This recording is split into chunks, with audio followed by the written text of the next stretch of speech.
Welcome back to Outside Views. Today we're going to talk about something as dry as it sounds, but with consequences as massive as they come. Brexit has created a mind-blowing amount of paperwork, and we're not talking about a few extra forms here and there. We're talking about nearly 2 billion additional pieces of paper, enough to wrap around the world 15 times, enough to stretch to the moon and halfway back.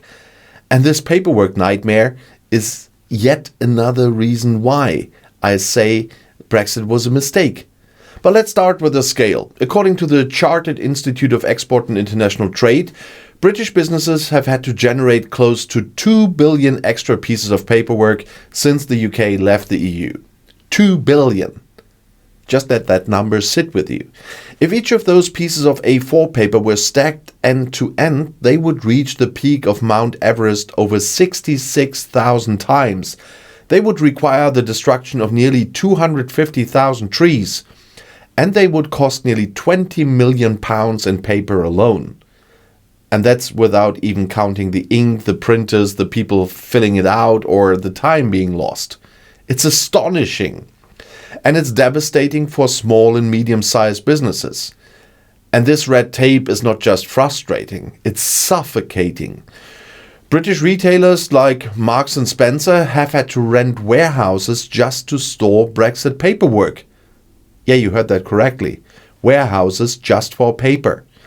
Archie Norman, the chairman of Marc and Spencer, recently admitted that they have to store thousands of pages of documents in the Republic of Ireland for 6 years every time they move food across the border. And what's more infuriating, nobody is even looking at this paperwork.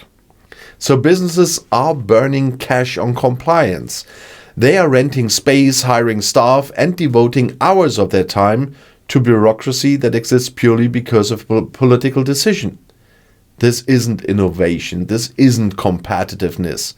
This is state-imposed inefficiency. And this inefficiency is a direct consequence of the Conservative government's so-called botched Brexit deal.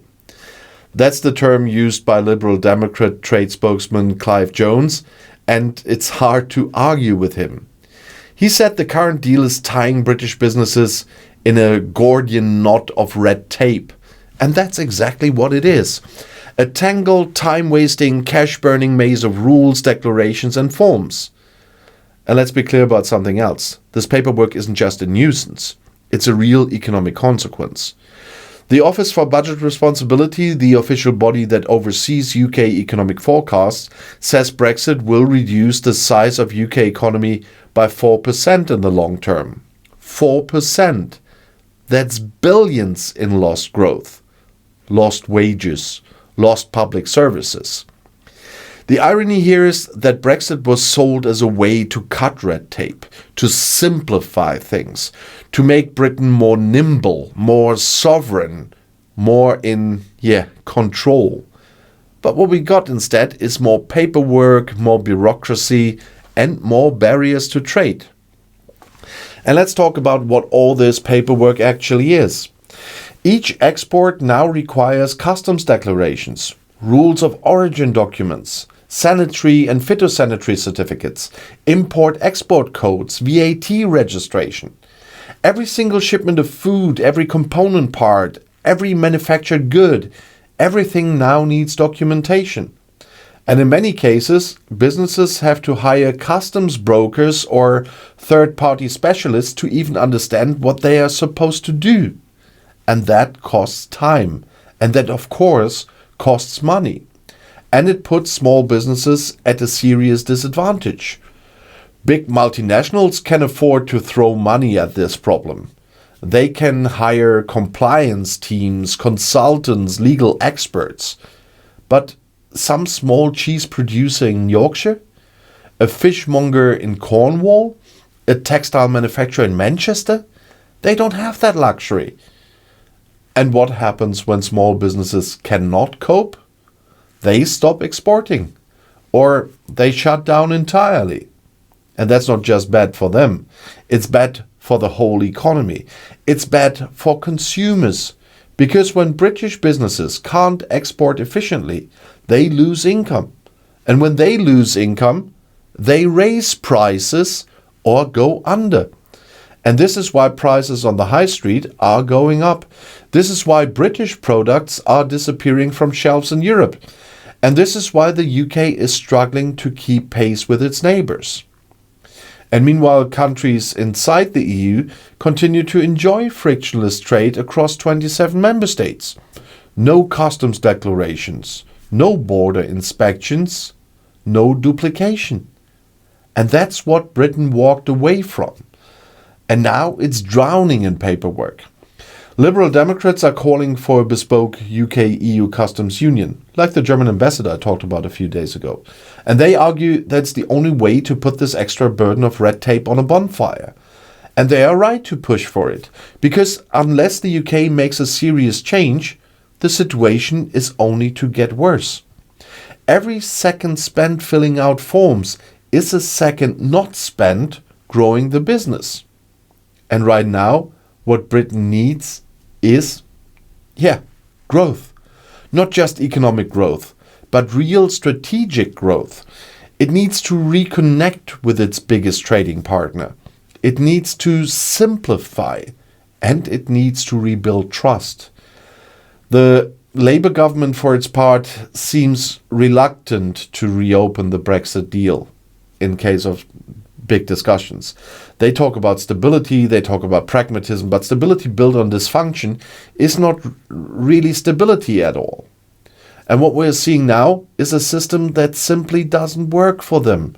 Not for exporters, not for retailers, and not for consumers. And certainly not for the future of the UK economy. There is a very simple truth here. Trade thrives on simplicity, on trust, on systems that work. And right now, Brexit Britain has none of those. So what's the solution here? Well, it starts with facing reality. It means acknowledging that the current situation is broken, that the paperwork is unsustainable, that the burden is unjustified, and that aligning more closely with the EU is not betrayal. It's common sense. A bespoke customs union could dramatically reduce this red tape. It would eliminate most customs declarations, depending on how it's put. It would streamline trade. It would bring costs down. And it would help British businesses, you could say, breathe again. It wouldn't mean joining the EU again. It wouldn't even mean joining the single market or the customs union, just a customs union. But it would mean choosing practicality over ideology. And right now, that's what Britain needs more than anything. So that's it for today's episode. But what do you think? Have you or your business been affected by this Brexit paperwork? And should the UK pursue a new customs deal with the EU? So please let me know your thoughts in the comments below the video. And if you found this helpful, be sure to like the video and subscribe to Outside Views, because that's where we unpack the headlines and go far deeper than the sound bites. Thanks for watching. I'll see you next time, and the next video is right here in the end screen.